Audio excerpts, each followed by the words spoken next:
Hey guys, ఈరోజు మనం కిచిడి ఎలా తయారు చేసుకుంటామని చెప్పేసి ఈరోజు చూపిస్తాను. మనకు కావాల్సిన ఐటమ్స్ అన్నీ కట్ చేసి పెట్టుకున్నాను. దాని తర్వాత పాన్ పెట్టి అంటే గిన్నె పెట్టి దాని తర్వాత దాంట్లో ఆయిల్ జీలకర్ర వేసి పెట్టాను. దాని తర్వాత మనం కట్ చేసి పెట్టుకున్న మిర్చి వేసాను. కాలుతుందని చెప్పి దూరం పోయాను.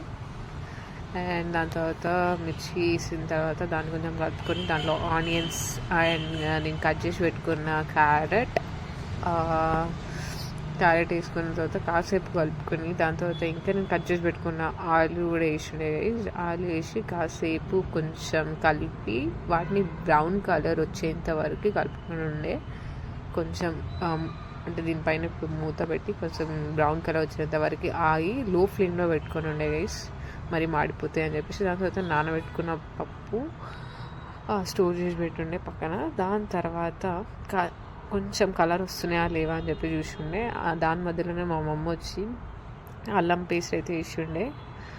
అల్లం వేసుకొని కొంచెం కలుపుకొని దాని తర్వాత మనకు కావాల్సిన పసుపు అండ్ అవన్నీ ఒక్కొక్క ఐటమ్ అంతా వేసుకొని ఉండే. దాని తర్వాత కొంచెం కారం వేసుకోవాలి. అండ్ కొంచెం కారం వేసుకున్న తర్వాత మనం కొంచెం దాంట్లో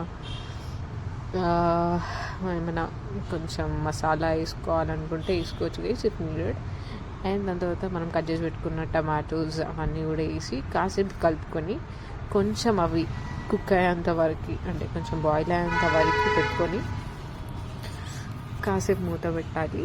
అండ్ దాని తర్వాత ఇవన్నీ వేసుకున్న తర్వాత కొంచెం దాంట్లో ఇప్పుడు మనం నానబెట్టుకొని ఉన్న పప్పు అయితే వేసుకోవాలి. అది మా మమ్మీ వేస్తుండే. నువ్వు ఇంకెప్పుడు చేస్తావు, ఇంత లేట్గా వేస్తావు అని చెప్పేసి మా అమ్మ అయితే వచ్చి వేస్తుండే గైస్. అండ్ నానబెట్టుకున్న పప్పు వేసుకున్న తర్వాత కొంచెం అవి కుక్ అయ్యాయి అనిపించినప్పుడు కొంచెం దాంట్లో వాటర్ అంటే పప్పు కూడా కొంచెం ఆయిల్లో ఫ్రై చేసుకున్న తర్వాత కొంచెం దాంట్లో వాటర్ వేసేసుకోవచ్చు. నెక్స్ట్ అది నేను ఇంకా అయిందా లేదా అని చెప్పేసి ఊకే కలుపుతానండి. మా మమ్మీ వచ్చి వాటర్ వేసింది. అంటే కరెక్ట్ మెజర్మెంట్తో మనం తీసుకుంటే అన్నం కొంచెం మెత్తగా కాకుండా ఉంటుంది కదా లైక్ కిచిడి అనేది. దాని తర్వాత లాస్ట్ సాల్ట్ వేయొద్దు అని చెప్పేసి మా మమ్మీ వాటర్లోనే వేసిండే. అంటే లాస్ట్లో వేయం కదా ఆబ్వియస్లీ మనకు కలవదని చెప్పేసి. సో ఉప్పు అయితే వేసిండే మా మమ్మీ. అది కరెక్టా సరిపోద్దా లేదా అని అంటే ఇంకొంచెం వేసిండే. అండ్ దాని తర్వాత వాటర్ కొంచెం ఎసరు రావాలని చెప్పేసి అలానే పెట్టుకొని ఉండే. మా మమ్మీ అయితే మా డాడీ తెచ్చిన పరోటా తిను అని చెప్పేసి నాకు పెట్టుండే. మా తమ్ముడు మా మమ్మీ అయితే తిన్నారు ఆల్రెడీ.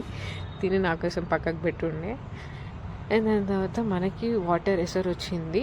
అండ్ కొంచెం పప్పు కూడా ఉడికిన తర్వాత మనం ఏం చేస్తాం, నెక్స్ట్ మనం నానబెట్టుకున్న రైస్ ఉంటుంది కదా అంతలోపు దాన్ని వాటర్ అంతా తీసేసి మనం ఈ ఎసరు వచ్చిన వాటర్లో మనం డైరెక్ట్ రైస్ వేస్తే అయిపోయింది.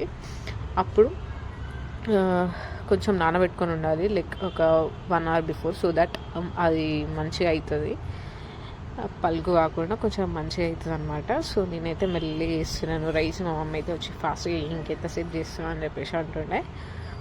అండ్ దాని తర్వాత అన్నం కూడా అయిన తర్వాత కొంచెం అన్నీ మనకి ఏమేమి కావాలో అన్నీ ముందే లైక్ వాటర్లోనే వేసేసుకుంటే మనకి లాస్ట్కి వేసినా కూడా మనకు రైస్ ఎలా ఉంటుందో అలా ఉంటుంది కాబట్టి. సో మనం ముందే అన్నీ ఏమేమి కావాలో అన్నీ మర్చిపోకుండా ముందే వేసుకోవాలి. అండ్ దాని తర్వాత అంతా వేసిన తర్వాత కలిపేసుకొని మనం మూత పెట్టేసుకోవాలి కాసేపు. దాని తర్వాత మళ్ళీ ఒక 10 minutesకి ఒకసారి వచ్చి మళ్ళీ కలిపాను అది ఎలా అవుతుంది అని చెప్పేసి. చాలా బాగా అయితే అయి ఉండే గైస్. ఫైనల్ అవుట్పుట్ మాత్రం అందరు తినేలాగానే ఉండే. ఆబ్వియస్లీ నాట్ బ్యాడ్, ఎందుకంటే మా మమ్మీ చిన్న సజెషన్స్తో మనం చేసాం కాబట్టి వంట మాత్రం అదిరిపోయింది. మధ్యలో వచ్చి చూశాను ఎలా ఉంది అని చెప్పేసి. అది కొంచెం పలుకు ఉంది అని చెప్పేసి మా మమ్మీ అంటే కొంచెం దాంట్లో వాటర్ వేసాను guys. And you can see there. కానీ అవుట్పుట్ మాత్రం చాలా బాగా వచ్చింది. Finally our khichdi is ready. అంటే ఇంకాసేపట్లో రెడీ అయ్యి ఉండే. ఇంకాసేపు లో ఫ్లేమ్లో పెట్టుకొని ఉంటే 5 minutes. దాని తర్వాత మనం బంద్ చేసినాము. And this is how it look.